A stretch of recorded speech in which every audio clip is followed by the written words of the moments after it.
consideration, and they came up with what I thought was just a fine, a fine thing now. But now they've decided that they need to change the whole form. So we will let you know, as a matter of fact. We'll let you know when we see the new form, and because it, again, we'll be asking for public comment. And the more people actually take the trouble to go and comment, the better it is for us, because it shows that we care. It shows we're paying attention.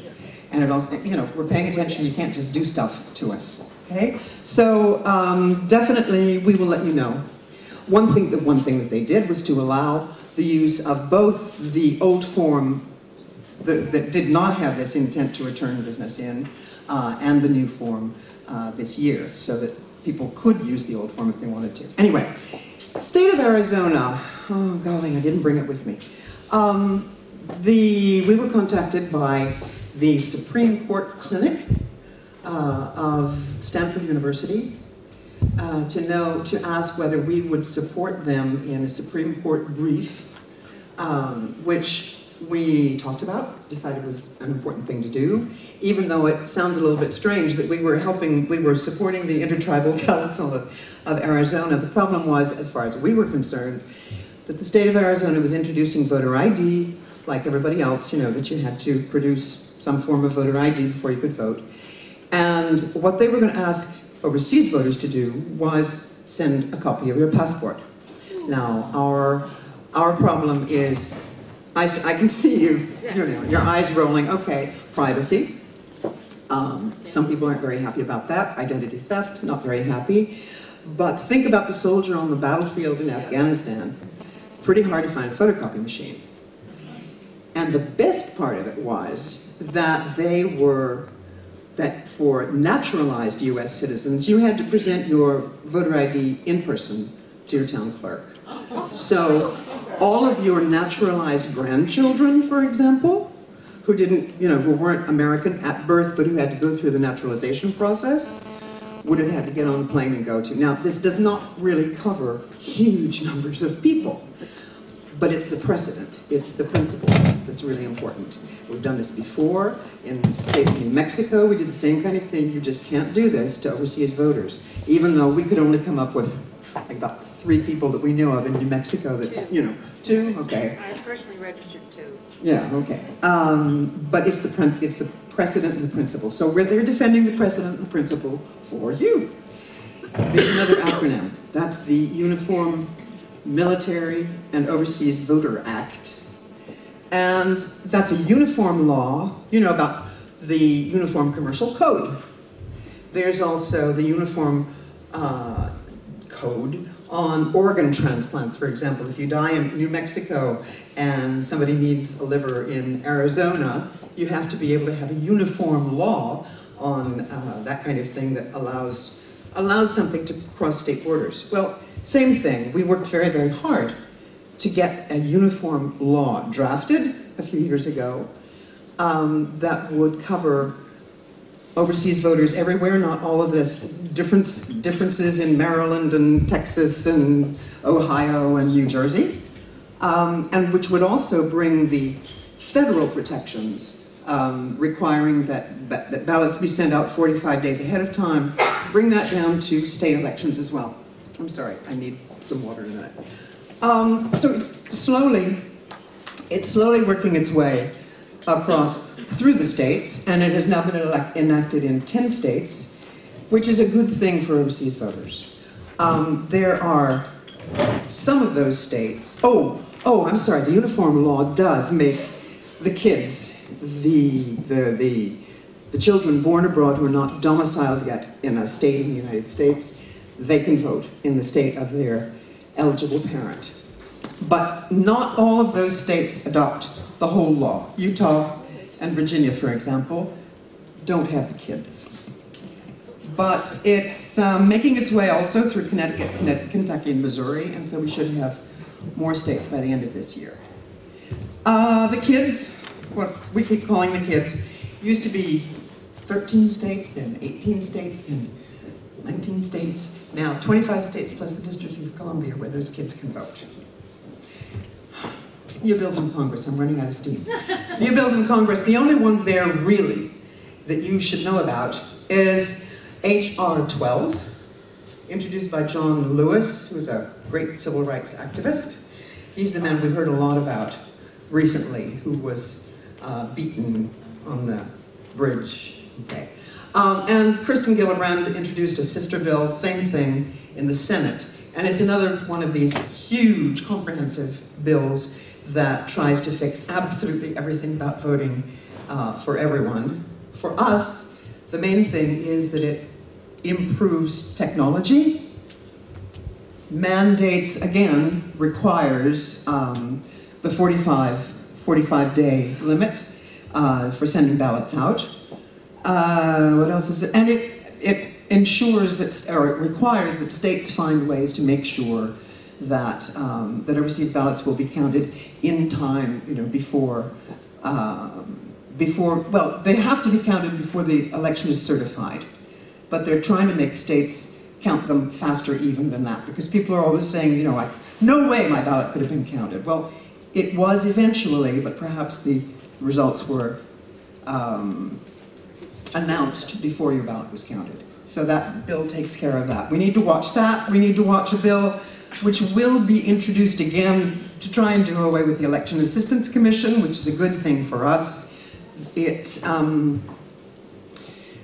What do? Well, they oversee voting, and but they've never been properly funded. They've never been properly funded, and well, the Republicans would just love to do away. I'm sorry to say that, excuse me, because I know there are Republicans in the room, and I'm not against you at all, but the Republicans generally in Congress would love to do away with the Election Assistance Commission because it would look like, you know, we're cutting government spending. But it's just a tiny, tiny piece of the whole federal budget, which can make a big difference for us. So we definitely support it. And I think now I'm ready to shut up and let you do it. Did you do the kids? Yeah. 25 states? Okay. Virginia's in red because we know that the state constitution requires adult residents in Virginia as a condition for voting. So although we've been told Virginia now allows what I call citizen children to vote, I'm not sure I believe it. So it's a little iffy. All this stuff about voter ID, I can tell you something really quickly about it because I've read up on it. Everyone keeps saying that we need this because of voter fraud. People, there is no voter fraud. There isn't any, statistically speaking. The Justice Department under John Ashcroft looked for it as a top priority under the Bush administration for 6 years. Guess how many cases they found? About 100, nationally. So, I'm one of these people who doesn't like to fix problems unless they actually exist, so I'm sort of anti. The good news about voting in 2012, Susan B. Anthony's dream came true. I think this is so wonderful. We have, Susan died before the Susan B. Anthony Amendment Act was actually either accepted or ratified. She died in '06 and we didn't vote till 1920. But she dreamed that when women entered the voting booth, as well as all other areas of life, that we would change politics, that we would make our own mark, that we would speak up for ourselves. And in 2012 we did that. And I think that's just great. I'm a big Susan B. Anthony fan. Some quick messages for you before we go on. I do need an email contact that works from each club. So if you are not sure your club is linked up with the Voting from Overseas Committee, please see me and give me an address that works, or point out your address in the directory and I'll be happy to do that. Mine is my initials, E-M-E-S-S-B-E, phonetically, M-S-B, E-M-E-S-S-B-E @yahoo.com. Or voting at FAWCO.org. Much easier. Yeah. Sorry. It is early. Couple other things. If a message to your clubs. First thing, use our site to register. I'm delighted that we've had a doubling in the numbers of people using it to register to vote. That's great, but let's get it up from there. That's great. Finally, to pick up something that Lucy was talking about, we have actually had a 2% improvement in the percentage of people who do not get their ballots. It's down from 24% to 22% after all of our united efforts all these years. That's great. There is one pretty easy fix for this. The earlier you register, the more likely you are to get your ballot in time. So what I would say is celebrate New Year's, drink a glass of orange juice, register to vote. I register in January every year that I want to vote. And remember, under this current law, the MOVE Act, the Military and Overseas Voter Empowerment Act, you have to register in every year that you wish to vote. If you are from Illinois, there is, I don't know what district number it is, but there is a congressional special election coming up soon. If you are from Massachusetts, the whole state gets to vote on the replacement for John Kerry. There's a Senate seat up. So let's continue to, one of the things we're proudest of is that Americans overseas punch above their weight as voters. More of us vote than the share we represent in the population. We've got so much to be proud of, so let's keep it up.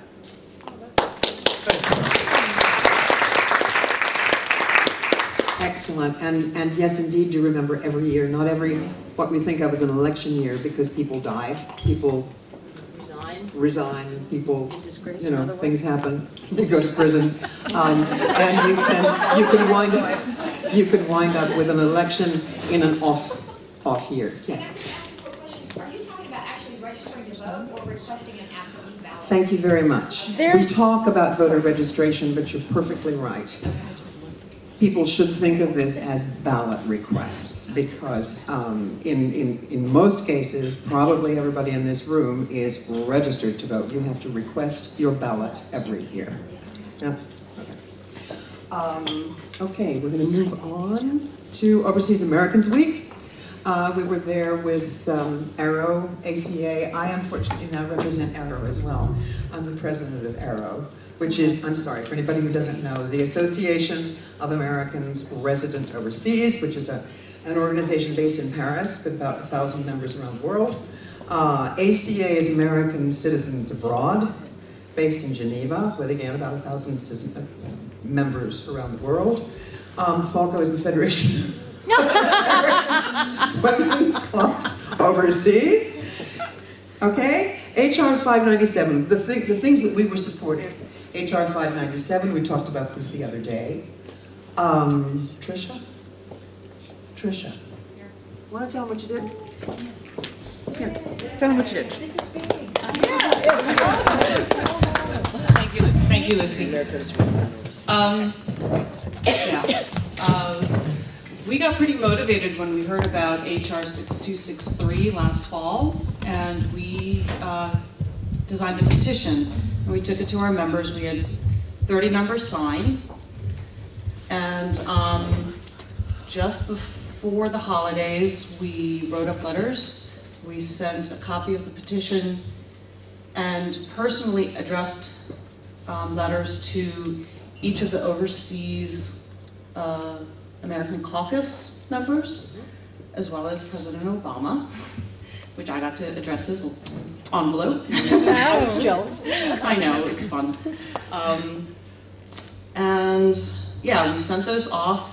We had planned to send them to each of the constituents' representatives, but because Congress, the session was ending, we decided that that was not really necessary and that the bill was going to be canceled and be given a new number in the new session. We thought just to the caucus and to those who had already signed on as supporters, to ask them to sign as supporters when the bill was reintroduced, to ask for their support.